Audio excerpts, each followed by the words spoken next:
Beleza? Pessoal, sejam muito bem-vindos para mais uma edição do Calabria Cast, edição Terceiro Setor em Foco.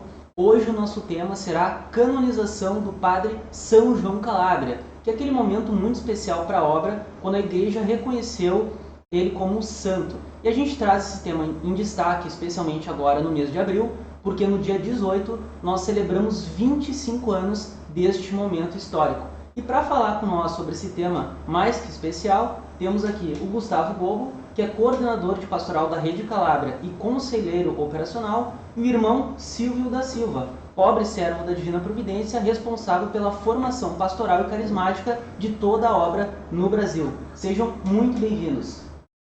Muito obrigado. Show de bola. Pessoal, assim, esse é um tema muito especial para nós, né? 25 anos de canonização do Padre Calabria, né? Um homem que, para nós, é uma referência de história de vida, de biografia, e que deixou um legado enriquecedor, não só aqui no Brasil para as nossas atividades e para as atividades da obra em si, mas que tem muitos fiéis ao redor do mundo, né? Gustavo, eu vou começar te perguntando o seguinte: como que o legado carismático do Padre Calabria, a partir da sua santificação, contribui assim para o desenvolvimento não só da dimensão espiritual, mas também para o desenvolvimento pessoal aqui dos colaboradores e educandos da Rede Calabria? Bem, bom dia a todos, uma alegria. Obrigado pelo convite, Luiz, aqui compartilhando com vocês. Quando tu tinha feito a pergunta também para a gente pensar, né, nesse podcast, eu fiquei imaginando quantas coisas da vida de São João Calabria são inspiradoras para a nossa vida e que contribuem para a formação, né, dos nossos colaboradores e beneficiários. Eu fiquei imaginando que a própria história de São João Calabria, a gente só não precisa estragar, porque a história dele já é especial demais para todos os públicos, né?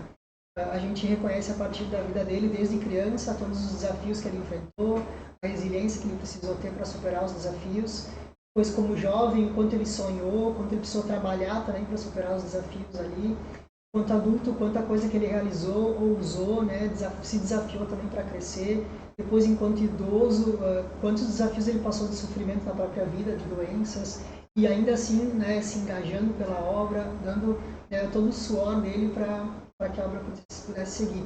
Então, a vida dele já é uma grande inspiração, né, e a gente traz a vida dele para todos os públicos dentro da obra, enquanto pastoral, né, enquanto da Rede Calabria, e em todos os espaços. Então, ele é uma grande referência nesse sentido.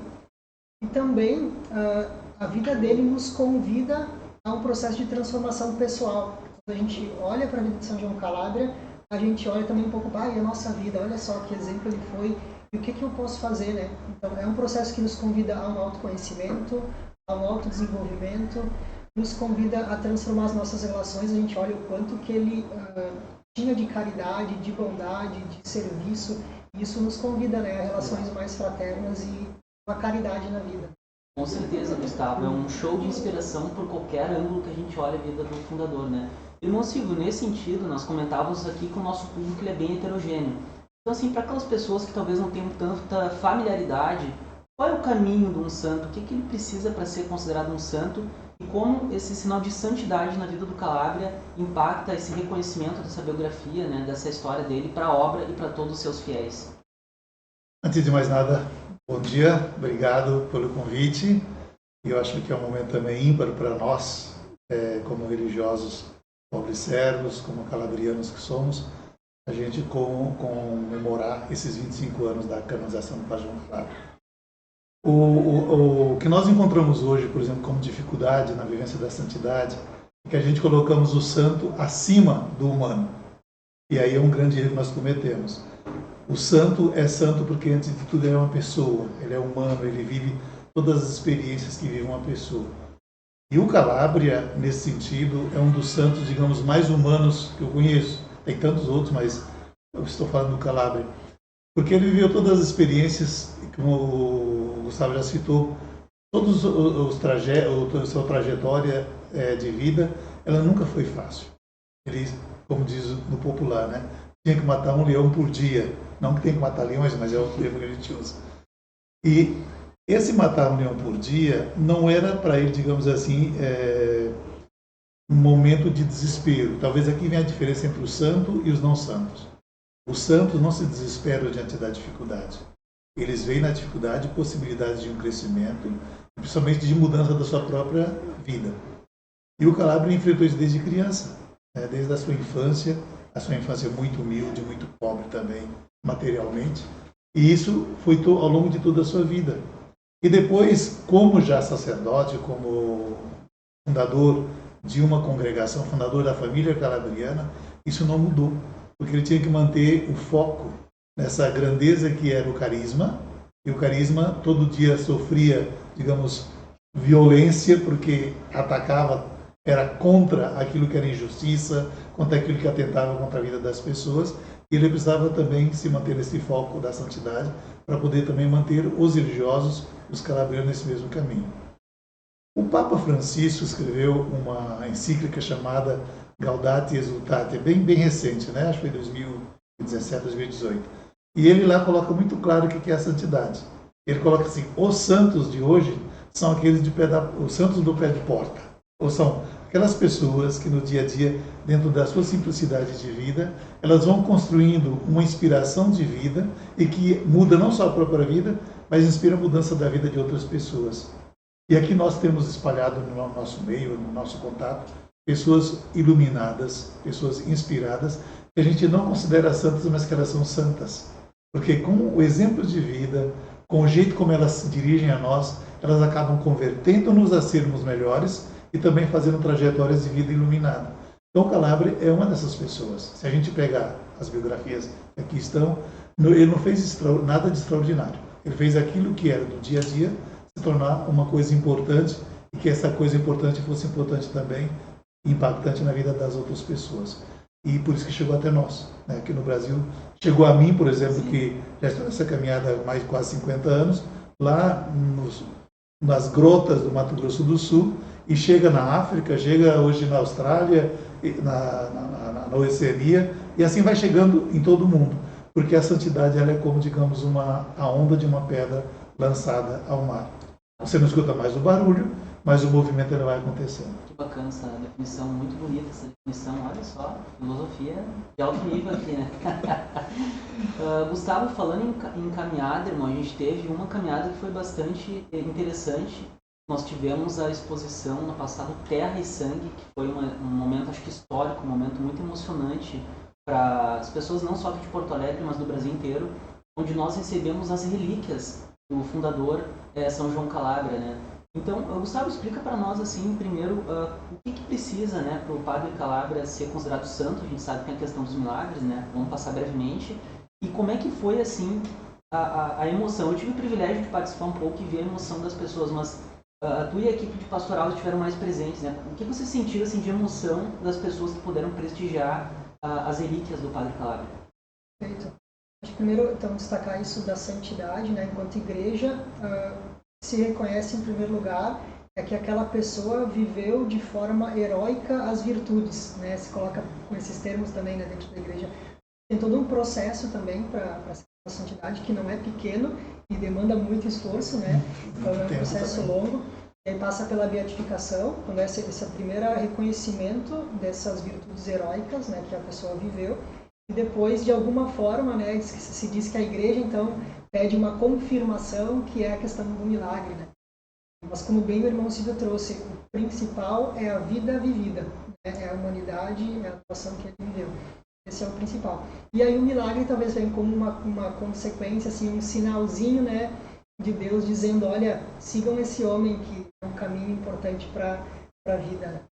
Então, e aí depois teve os milagres, né, o milagre da beatificação e depois da canonização, que foram confirmados, pessoas que estavam numa situação desenganadas pelos médicos, e as pessoas próximas que tinham muita fé fizeram novenas, colocaram sobre o corpo no santinho do Padre Calabria, porque consideravam ele já santo na época, né?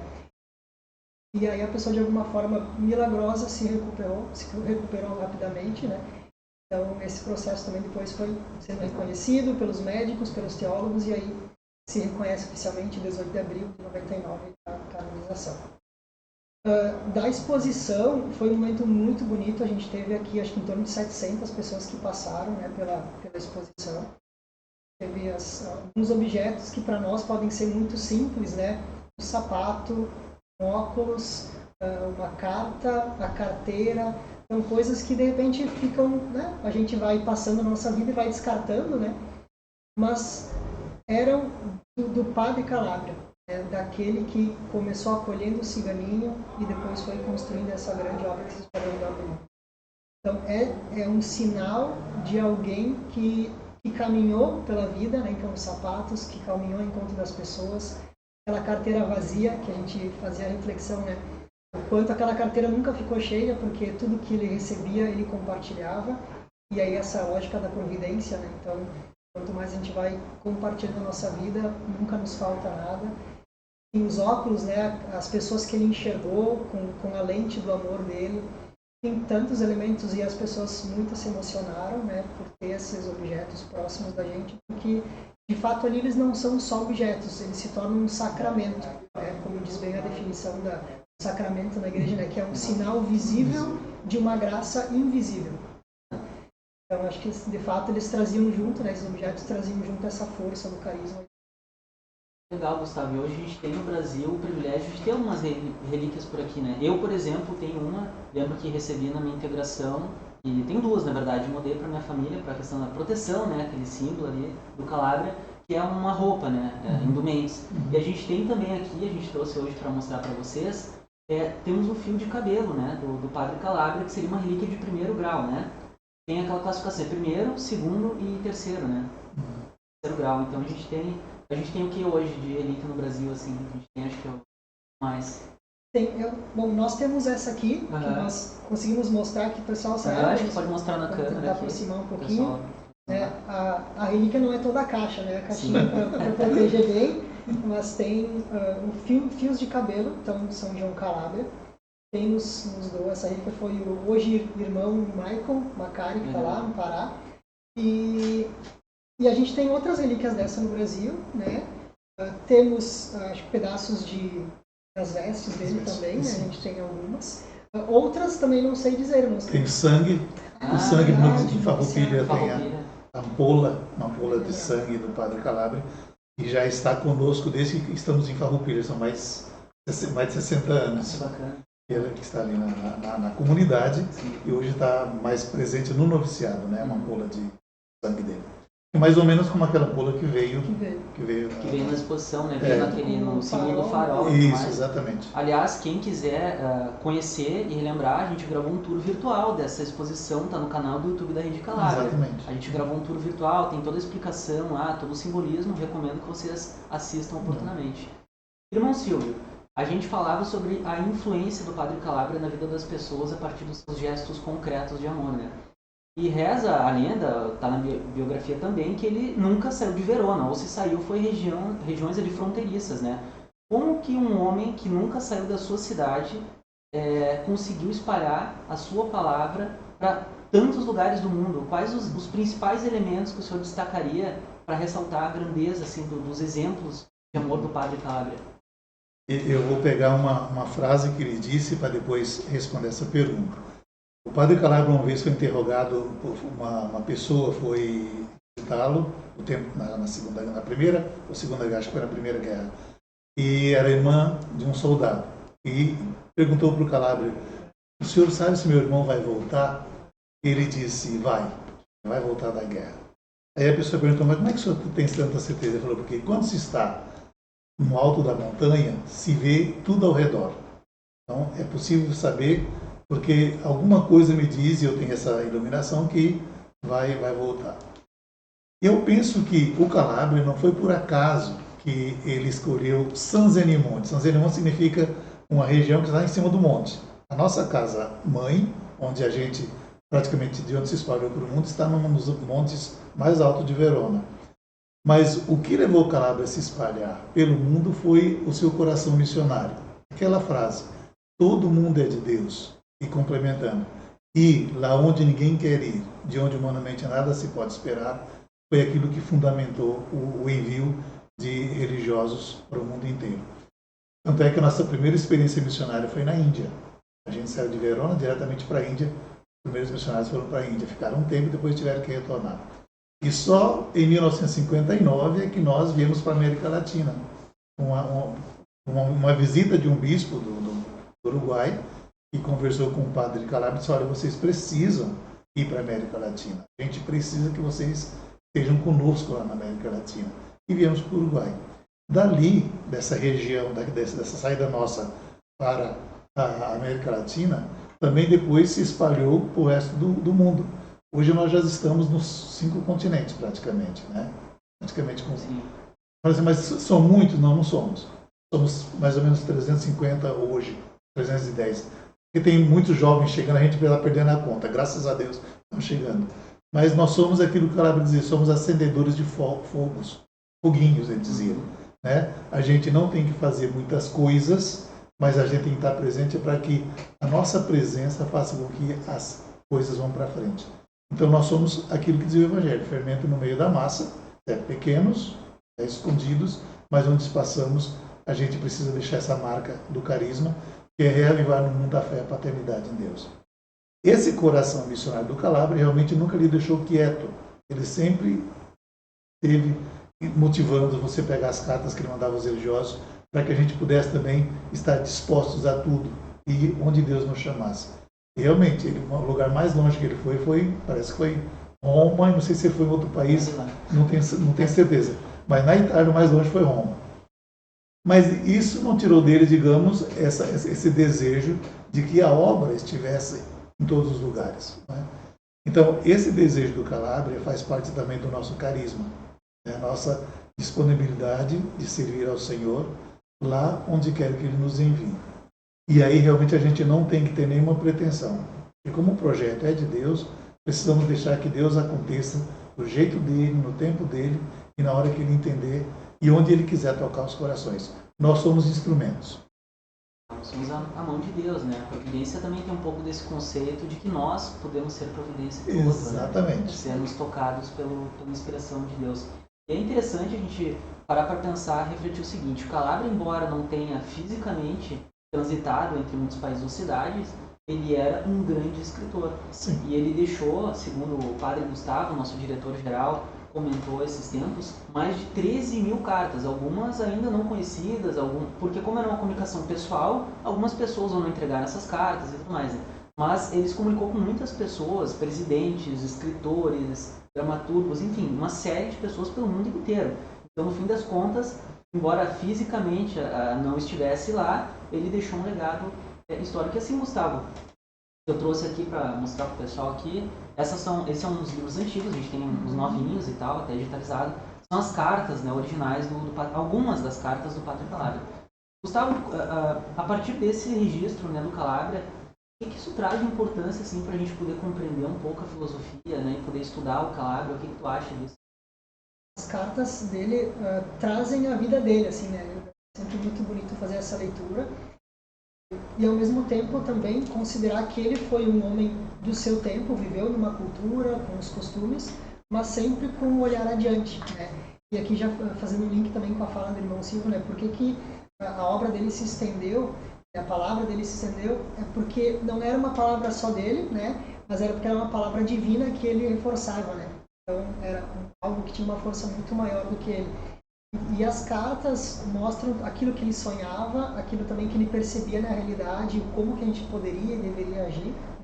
E isso nos inspira ainda hoje. É muito bonito o quanto a gente utiliza de frases, né, de pensamentos do Calabria para o nosso dia a dia, e quanto isso nos motiva, nos ajuda a refletir, e para as formações nossas também, quando a gente faz enquanto equipe de pastoral, quanta coisa bonita tem na vida do Calabria, né? A gente posso destacar a questão das simbologias, né? Ele utilizava muitas imagens para falar, né? Como aquela questão do alto da montanha, e a gente tem inúmeros, né? Sejam os faróis acesos na noite escura do mundo. Ele conseguia condensar nos seus escritos, né? Apesar de ter escrito um monte, sim, às vezes ele conseguia condensar numa pequena frase uma reflexão que a gente estende por muito, e pode nos ajudar assim a ter umas chaves de leitura importantes para a vida. Sem dúvida, são várias frases de sabedoria, várias simbologias, né? Acho que isso tudo é muito enriquecedor. Eu pego esse gancho dessa pergunta que você fez, pode ser que ela viesse depois, eu vou antecipar. Houve um tempo, nós os mais antigos, né, no caso eu que sou um dos mais antigos, os primeiros religiosos, e o Gustavo também deve saber disso, em que se dizia, os pobres servos não precisam... Hoje, já pobre servo é uma coisa mais... Os calabrianos, na verdade, não precisaria estudar tanto. E aí a gente fez toda essa mentalidade e muita gente achou que era assim. Então se usou Calabria, usou o nome do Calabria para fazer essa afirmação que é uma aberração, né? E a gente esquece que o Calabria escreveu um livro chamado Apostólica Vivendo em Forma. Escreveu vários, né? Estou pegando só esse. Apostólica Vivendo em Forma. E ele foi lido em toda a Europa. E não é uma Europa, a Europa é Europa, né? A gente fala Europa da intelectualidade do seu tempo. E a gente pensa que o jeito simples dele ser não tivesse conhecimento e profundidade. E é um dos livros que realmente quase que dá um lampejo, uma claridade maior do que é o ministério sacerdotal. Ele traz com tanta simplicidade que você, meu Deus, o sacerdócio é exatamente isso. E, inclusive, muitos bispos, entre aspas, obrigaram os seus sacerdotes a lerem esse livro para poder entender o ministério sacerdotal. Então, não é qualquer coisa, né? Não é qualquer escrito, é um escrito realmente de peso que fez uma história e continua fazendo história, né? Então, a impressão que a gente tem, digamos, é que o Calabria, e vou naquele dizia, o Calabria via coisas que nós, humanamente, não teríamos, assim, tanta condição de ver. E o homem, a seu tempo, ele nunca travou o processo de caminhada da congregação. A gente teve algumas travas pós-morte. Quem entrou achou que era mais importante que o Calabria, e então começou a travar algumas coisas. Mas o Calabria nunca colocou trava. Ele disse, desde que você faça a vontade de Deus, e Deus está te chamando, você tem mais é que avançar. E muita gente fez isso, muita gente avançou. Então é interessante isso, né, que a gente às vezes pega nessa coisa, mas o Calabria, né, se fosse assim, ele não teria oferecido para a humanidade, por onde a gente passou, qualidade. E ele sempre dizia, aos pobres se dá sempre aquilo que é melhor. Então, se a educação tem que ser a melhor educação, se a medicina tem que ser a melhor medicina, nunca deve dar aquilo que é inferior. Significa que tem uma visão de que a gente precisa crescer e crescer mais. Quanto mais nós aprendemos, quanto mais nós conhecemos, mais condições de oferecer nós também temos. E a gente, como educadores que somos na rede Calabria, ou na família calabriana, nós não podemos perder esse foco. Ou a gente oferece o que é melhor, ou a gente então para por aí. Porque a qualidade, né, do nosso serviço, do nosso trabalho, do nosso jeito de evangelizar, é fundamental para a transformação da vida das pessoas. E a gente que já está um pouco mais rodado na idade, a gente vê quantas pessoas mudaram de vida a partir dessa perspectiva da formação calabriana. E vocês também veem isso todos os dias na atuação de vocês aqui na rede, né? Com certeza, é um legado muito importante, né? E uma questão que chama atenção, uma das frases, né, assim, mais usadas do Calabria é o seguinte: a obra é para os tempos atuais. E, irmão Silvio, ele questiona o seguinte: quem lê o Calabria, né, emerge um pouquinho no conhecimento do Calabria, se impressiona com a atualidade do que ele escreveu. Ao que o senhor atribui essa visão de futuro do Calabria, que passou por guerras, passou por pandemias, e ao mesmo tempo, quando a gente olha aquele material lá daquela época de Segunda Guerra, a gente olha hoje, parece que foi escrito semana passada, um mês atrás, assim, o que explica essa clarividência do Padre Calabria? Olha, por ele ser sacerdote, eu vejo o Calabria em duas perspectivas humanas, né? Primeiro, Calabria para mim não tem esse título acadêmico, mas foi um grande antropólogo. Ele conhecia muito o ser humano. Eu acho que ele, por todas as peripécias que a vida lhe colocou na sua história, ele acabou sendo especialista naquilo que é o sentimento humano. Aquilo que o ser humano pensa, sente e como o ser humano age. E depois também, na perspectiva mais da espiritualidade, né, eu acho que ele era uma pessoa que transcendia os limites do sentimento humano. Às vezes tinha momento, parece-me que ele confundia, no bom sentido, o sentimento humano com a presença física de Deus. Se a gente lê, por exemplo, o processo de canonização, onde tem o relatório do psiquiatra chamado Trabuc, né, que Ludwig Trabuc, esse psiquiatra dizia: existiam momentos em que o Calabria se manifestava Sim. como se estivesse tocando fisicamente o divino. Assim como também as dores do sofrimento que ele sentia pelo mundo, né, pelas dores do mundo, que parecia espirituais, mas ele sentia essas dores também fisicamente.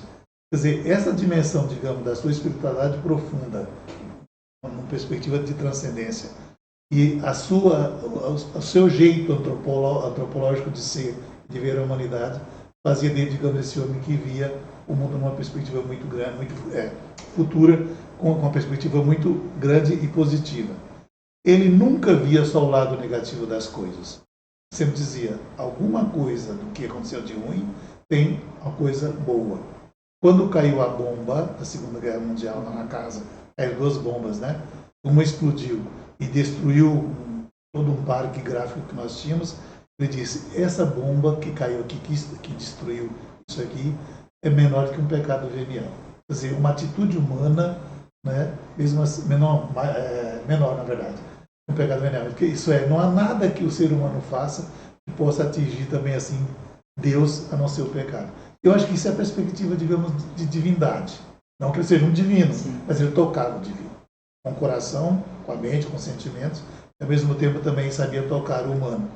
E eu vejo isso quando ele se abaixou e tocou aquele ciganinho, e dali começou tudo aquilo que hoje nós somos.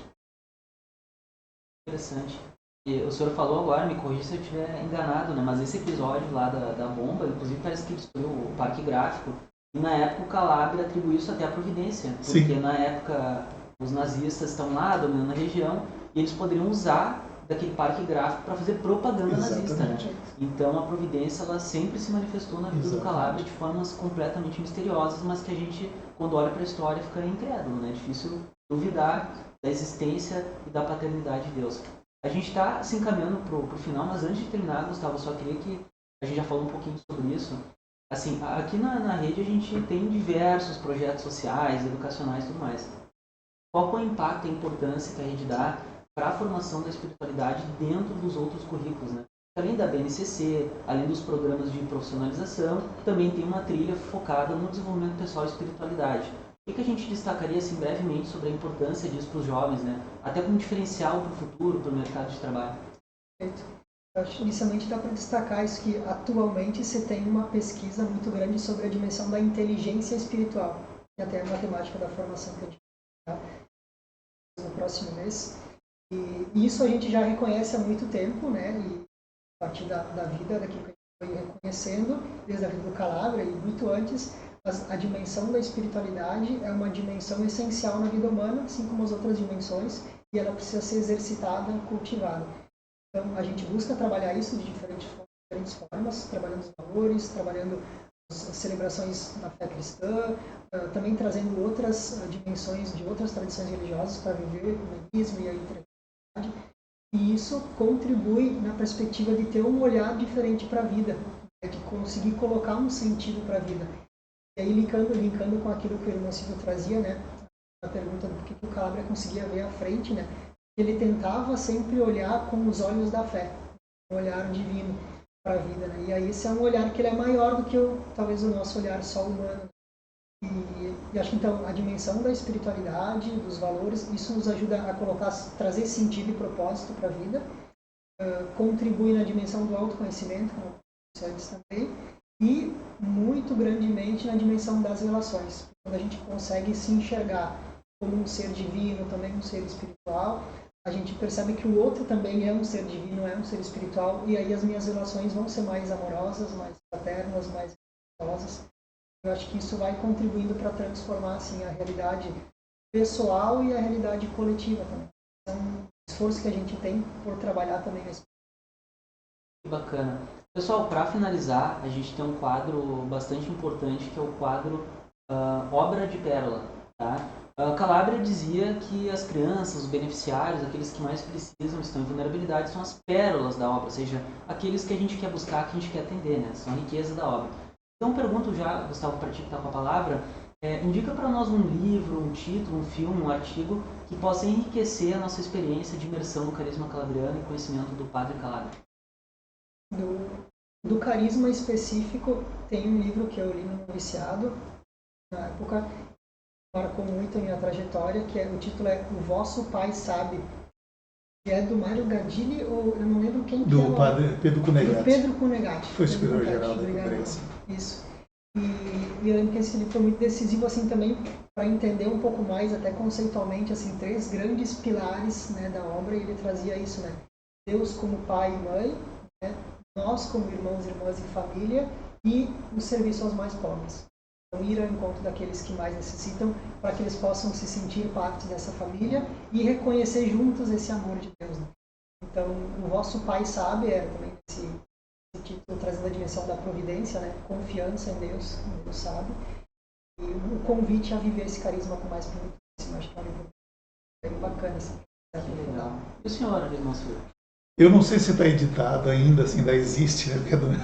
Mas o livro que me trouxe a ser pobre e servo, claro, a palavra de Deus primeiro, mas que me inspirou a querer ser pobre e servo, isso faz muito tempo, quando eu ainda era guri, né, lá nos mundão do Mato Grosso do Sul, é Sejamos Evangelhos Vivos, que para mim foi eram trechos da fala do Calabria, em pedaços, curtos para jovens mesmo ler, né? E isso transformou minha vida e fez também descobrir a minha vocação para ser pobre e servo. Eu não sei se está sendo editado ainda, mas, assim, digamos, para conhecer mesmo o Calabria, é esse aqui, ó. Esse aqui é a biografia oficial, porque realmente ela é uma biografia também histórica. Então tem muitas coisas que a gente não relata, está registrado aqui porque foi pesquisado. Sim. Então, para conversão pessoal, eu diria Sejamos Evangelhos Vivos. Mas para conhecer verdadeiramente o Calabria, pelo menos como história, esse livro do Padre Gadilli, Mário Gadilli. Legal, que bacana. Que vai ser reeditado. Vai ser reeditado? Vai ser reeditado. Tem previsão já? Já para até o ano que vem deveria sair. Ah, que legal. Vamos criar uma cópia lá. Exatamente. Uma comunicação lá para a gente trabalhar em todo dia. E para quem também quiser conhecer mais do Padre Calabria, além das nossas redes sociais, né, a gente sempre traz as notícias atreladas ao carisma, também pode acessar o site dos Pobres Servos, né, na internet. Lá tem bastante conteúdo carismático, bastante informação e tem uma área própria dentro da delegação onde tem livros, materiais informativos também, a caneca. Hoje o Padre Calabria está moderno, né? A gente tem de tudo aqui. Né? Caneca, caneta, blocos. Exatamente, para abençoar a vida da gente. Né? Estimados, muito obrigado pela presença de vocês, foi um prazer poder conversar com vocês. Tenho certeza que quem nos assistiu, quem vai nos assistir depois no canal do YouTube, eu vi no Spotify também, vai curtir bastante esse bate-papo. Foi enriquecedor. Certo? Muito obrigado. O podcast, o CalabraCast, está sempre de portas abertas aí para receber vocês. Eu agradeço muito, para mim é uma oportunidade bonita essa a gente poder conversar e partilhar. Agradeço de coração e a gente está à disposição, né? Para aquilo que vocês precisarem. Também agradeço muito. Se me permite uma última fala, Luiz comentou, né, que o Calabria está muito moderno, né, presente na caneca, nos chaveiros, né, e eu acho que também é isso, de alguma forma, quando o Calabria diz que a obra é para os tempos atuais, a gente está presente nesse mundo, né, mas ao mesmo tempo, não no sentido de nos conformarmos com o mundo, mas é atual para transformar esse mundo. Então, que fique esse convite para todos nós, né, transformar assim como o Calabria transformou o mundo. Legal, então esse foi mais uma edição do CalabraCast, edição Terceiro Setor em Foco. Nos vemos no próximo episódio.